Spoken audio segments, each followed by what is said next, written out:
La première année de José Néron à la mairie de Saguenay n'a pas été facile. Les dossiers des bacs bruns, du nouvel amphithéâtre ainsi que Promotion Saguenay a changé l'identité de la ville depuis le départ de Jean Tremblay. Les citoyens ne sont pas tous d'accord avec les décisions de la mairesse et la pression augmente de plus en plus à l'hôtel de ville. Pour faire le bilan de cette première année, je reçois le chef du Parti des citoyens de Saguenay, Dominique Gagnon. Bonjour, M. Gagnon. Bonjour. Tout d'abord, on a un certain problème, si on veut, à Promotion Saguenay. José Néron en est la présidente. Est-ce que vous voyez un manque de transparence à ce niveau-là? Bien, en fait, ce que je remarque, c'est vraiment une dissonance avec la population. Une dissonance également avec le ministère des Affaires municipales, qui, dans son rapport, qu'on appelle le rapport du MAMO, demandait qu'aucun élu ne siège sur le conseil d'administration de Promotion Saguenay. Et ce rapport-là avait été demandé même par José Néron elle-même.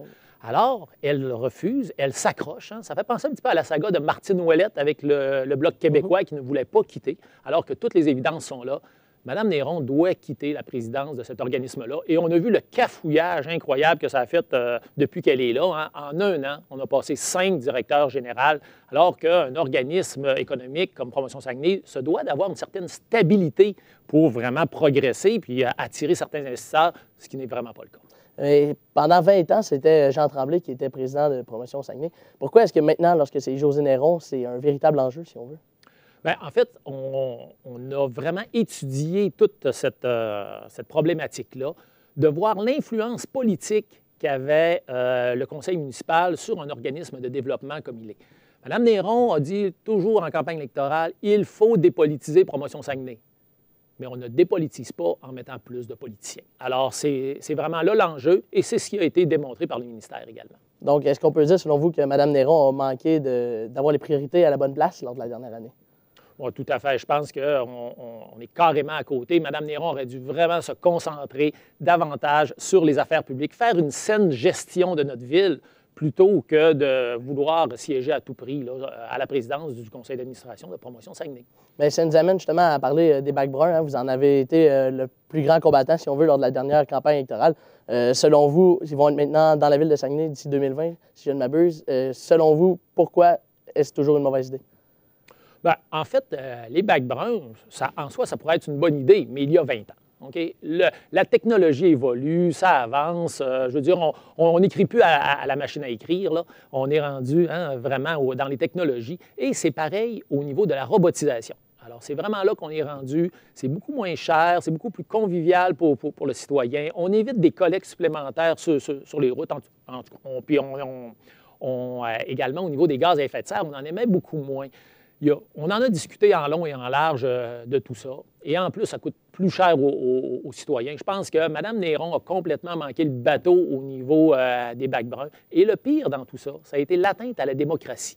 Parce que, au lieu de mettre sur place 3 registres dans chacun des 3 arrondissements pour que les citoyens puissent s'exprimer, ce qui était en fait dans l'ADN de l'ERD, de l'équipe du renouveau démocratique, d'être démocratique pour tout le monde, Mme Néron a mis un seul bureau de registre. Et ça, les citoyens ont bien vu que c'était inadmissible. D'ailleurs, plusieurs de ces conseillers municipaux ont reculé là-dessus. Pensez-vous que ça va perdre de la crédibilité à cette idée?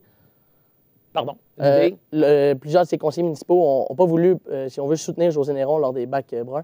Pensez-vous que ça a fait perdre une certaine crédibilité à la mairesse? En fait, c'est bien que tu soulèves ce point-là parce que depuis que José Néron est en place, depuis 1 an, là, toutes les résolutions du conseil ont passé à l'unanimité. Il n'y a pas eu vraiment de discussion, vraiment de gens qui se sont dit hey, « Attends un petit peu, est-ce que c'est normal au-dessus d'une centaine? » Sauf une, celle des bacs bruns, où il y a 2 conseillers de l'Abbé qui ont osé lever la main et dire « Bien, nous, on est peut-être contre » et c'était du bout des lèvres. Ouais. Pour ce qui est maintenant des rénovations du centre Georges Vézina, on sait que ça a été rénové, mais évidemment, ça a été fermé pendant 3 semaines pour des rénovations. Ça aboutit à rien. Selon vous, est-ce que la solution passe par un nouveau centre Georges Vézina? En fait, ça, c'est toute une saga. C'était un fiasco total. Le centre Georges Vézina a été fermé strictement pour rien. On l'a su là, par après. Mme Néron a paniqué devant une étude théorique qui ne tenait pas la route. Là. Et puis là, au lieu de coûter environ 117 000 $, c'était le prix de la soumission pour refaire les fermes du toit et tout, ça a coûté au-dessus d'un demi-million. Alors, c'est sûr qu'avec une gestion comme ça, maintenant, on est tout surpris de voir que l'endettement explose. Le premier budget à Néron, ça a été le plus gros endettement de la ville depuis son existence, 40 millions de dollars, 9,5 d'augmentation. Les taxes également, qui est le corollaire de ça, c'était supposé être limité à l'inflation. C'était une promesse électorale. Un mois plus tard, on double les taxes que ce qu'on avait dit aux citoyens. Alors là, maintenant, le centre Georges Vézina, on sait qu'on a une structure de toit solide, bonne pour au-dessus de 100 ans, mais on veut encore nous endetter avec un éléphant blanc d'amphithéâtre au centre-ville de Chicoutimi. Je pense que la population va d'ailleurs être prête là, à s'opposer clairement à ce projet qui n'a ni queue ni tête. D'ailleurs, là, évidemment, ça fait 1 an. Dans 3 ans, on va avoir des élections municipales. Croyez-vous que vous devriez être bon de les marquer plus votre territoire, si on veut, qu'aux dernières élections? Bien, on souhaite que les gens apprennent à connaître davantage les options que l'on met sur la table. Il y a peut-être un clivage qu'il va falloir faire en disant qu'on n'est plus un copier-coller de l'ancienne administration Jean Tremblay. Il y a certains items, par contre, qui nous touchent directement. On s'inspire effectivement d'une saine gestion, mais par contre, on regarde vers l'avant avec une approche qui est très tournée vers le citoyen, vers l'environnement également aussi, et surtout vers une saine gestion des finances publiques. Bon, merci beaucoup, M. Gagnon, d'être passé dans le studio pour nous en parler. Ça a été un plaisir. Et nous, on va surveiller de près la prochaine année de Mme Néron à la mairie de Saguenay. Et on vous dit à la semaine prochaine, mesdames et messieurs. Au revoir.